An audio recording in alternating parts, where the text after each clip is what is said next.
Aujourd'hui, je suis allée au centre commercial rien que pour toi.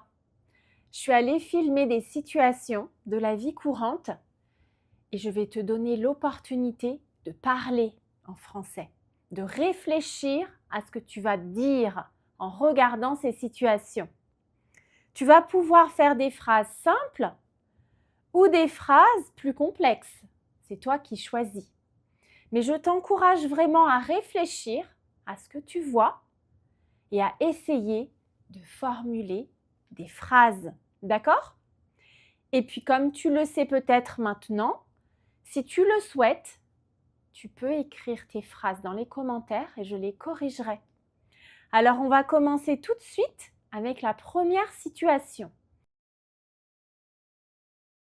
Pour cette première situation, tu vois que j'ai choisi quelque chose d'assez simple.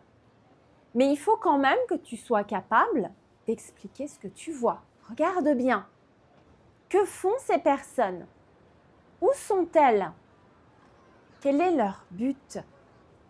Essaye de formuler quelque chose avec tes mots. Je te laisse un petit peu de temps. Tu sais que tu peux aussi mettre sur pause si tu veux prendre le temps de t'exprimer. Et je vais te faire des propositions. Alors en fait, on voit des gens dans le centre commercial. Ces personnes sont dans les escalators. Il y a des personnes qui montent et il y a des personnes qui descendent. Elles utilisent l'escalator pour se rendre à des niveaux différents du centre commercial. Pour un centre commercial, on utilise le mot niveau. On ne dit pas vraiment des étages, ce sont des niveaux. D'accord? Et les gens se déplacent dans le centre commercial en utilisant les escalators pour aller dans les différents niveaux. Cette deuxième situation que tu vois maintenant est assez évidente. Que fait ce monsieur? Où est-il? Regarde ce qui est autour de lui. Je te laisse un petit peu de temps pour réfléchir et je vais te donner le vocabulaire qui correspond à cette situation.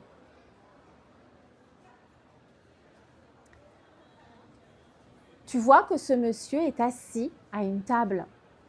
Il est en train de manger. Alors, est-ce que tu vois ce qu'il mange?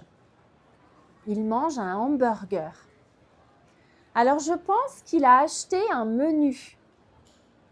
Il n'a pas seulement acheté un hamburger, on voit qu'il y a plein d'autres choses sur la table. Il y a une boisson, il y a d'autres boîtes. Donc, on peut penser qu'il a acheté un menu dans un fast-food avec des frites ou avec d'autres choses. Et il est en train de manger.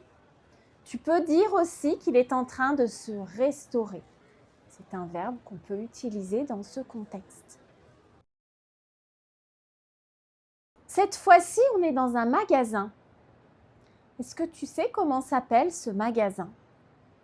Qu'est-ce qu'on vend dans ce magasin? Et puis surtout, qu'est-ce que tu vois? Que font les personnes dans ce magasin? Essaye de faire des phrases avec au moins 2 verbes, un peu plus longues. Explique ce que tu vois. N'aie pas peur d'essayer. Je vais te corriger. D'accord? Donc, tu vois qu'on est dans un magasin où l'on vend des lunettes. On appelle ça un opticien. Les opticiens sont des magasins où on peut faire des examens de la vue et puis on peut surtout acheter des lunettes. Et on voit donc un jeune homme et une jeune femme qui sont rentrés dans le magasin et la jeune femme essaye des lunettes. Elle essaye plusieurs paires de lunettes. Et tu vois qu'à chaque fois, elle se regarde dans le miroir. Et pendant ce temps, le jeune homme lui donne son avis. On voit parfois qu'il bouge la tête comme ça. Alors, tu vas maintenant voir plusieurs personnes utiliser un appareil que l'on trouve généralement dans tous les centres commerciaux. Que font ces personnes? Pourquoi elles ont besoin d'utiliser cet appareil? À quoi il sert? Je suis sûre que tu en as déjà utilisé dans ton centre commercial. Alors essaye de l'exprimer en français.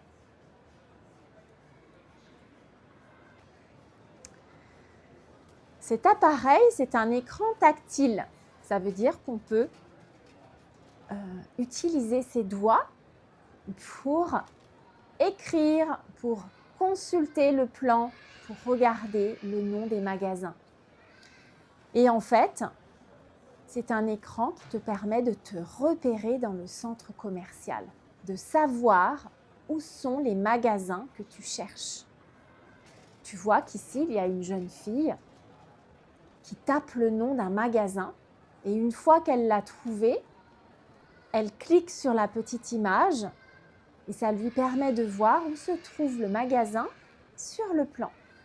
Donc c'est un outil très pratique, surtout quand le centre commercial est grand, parce que tu peux savoir tout de suite où aller pour trouver le magasin que tu cherches.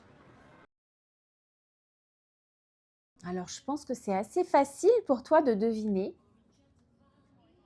dans quel magasin on est. Qu'est-ce qu'on vend dans ce magasin? Qu'est-ce que tu vois?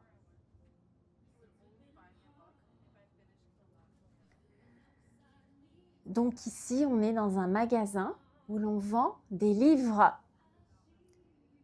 Ça s'appelle une librairie. Alors attention, c'est différent d'une bibliothèque. Dans une librairie, on achète les livres. D'accord? Donc tu vois qu'ici, on est dans les rayons de la librairie. Et dans les rayons, il y a beaucoup de livres. Il y a des livres sur les étagères. Et puis on voit aussi des clients qui sont en train de lire les livres, qui essayent d'attraper des livres, qui discutent tout simplement entre les rayons de la librairie. En fait, c'est un endroit où les gens aiment souvent se promener, s'asseoir pour lire, chercher, prendre le temps de chercher, ça fait plaisir. C'est un endroit assez agréable. On est maintenant dans un magasin qui vend des bubble tea. Tu sais, c'est une boisson très à la mode, alors regarde bien, que vois-tu? Ici, c'est une séquence un tout petit peu plus longue parce qu'il se passe plusieurs choses. Donc, je vais te laisser regarder. Il y a deux jeunes filles. Qu'est-ce qu'elles font? Elles font 3 choses minimum. Donc, tu dois trouver 3 verbes au minimum. Si tu veux en utiliser plus, tu peux. Je te laisse réfléchir.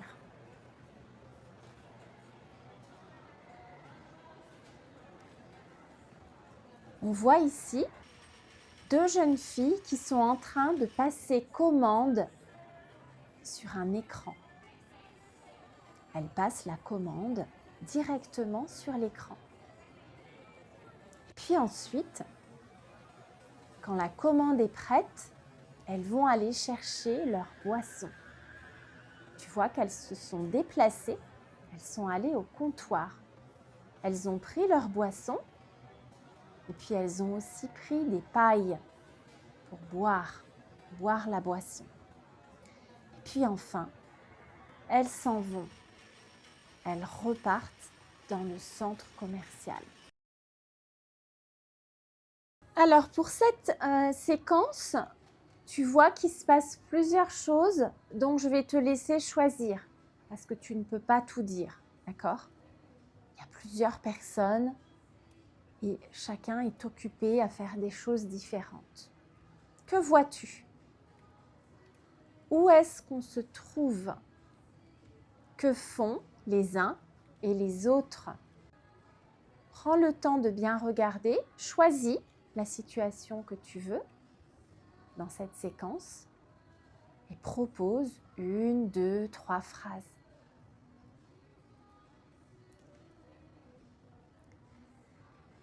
Alors, on est à la caisse d'un magasin. Il y a 2 caissières, 2 personnes qui s'occupent des clients. Et on voit les clients de l'autre côté du comptoir. Il y a une maman avec sa fille, je suppose que c'est une adolescente, elle a l'air assez grande. Et donc, la maman lui achète quelque chose, un gadget, je suppose. Et puis l'autre cliente, qui se trouve avec l'autre caissière, rapporte quelque chose. Est-ce que ça t'est arrivé de retourner dans un magasin pour te faire rembourser?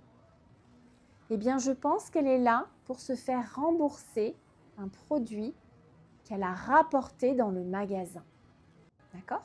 Tu vois donc que dans un magasin, on peut faire aussi bien des achats que des remboursements. Voici la dernière séquence. J'espère que tu as bien travaillé, que tu as bien pratiqué le français. Et pour cette dernière situation, je te propose quelque chose d'un petit peu festif. Regarde ces personnes, qu'est-ce qu'elles font?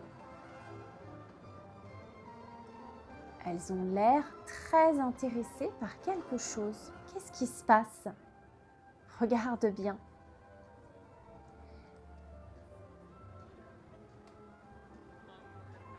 Tu peux le dire avec des mots simples, d'accord? Elles sont en train de filmer quelque chose. Elles utilisent leur téléphone portable pour enregistrer quelque chose. Alors tu vois, c'est le sapin de Noël. Il y a un grand sapin de Noël dans le centre commercial. Et toutes les heures, il y a une animation avec des effets sonores, avec des lumières.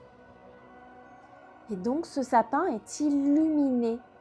Il a plein de petites lampes qui s'allument. Et quand il y a cette animation, les gens viennent regarder pour filmer. Voilà, donc je termine avec Noël, même si Noël n'est pas un événement qui me touche beaucoup. C'est sympa pour les gens qui aiment, voilà. Et l'important, c'est que tu aies pu travailler sur la production de phrases. Peut-être que tu l'as fait à voix haute. N'oublie pas de m'écrire tes phrases si tu veux que je te corrige. Et je te dis à très bientôt pour d'autres exercices où tu pourras t'exprimer en français. Bye bye.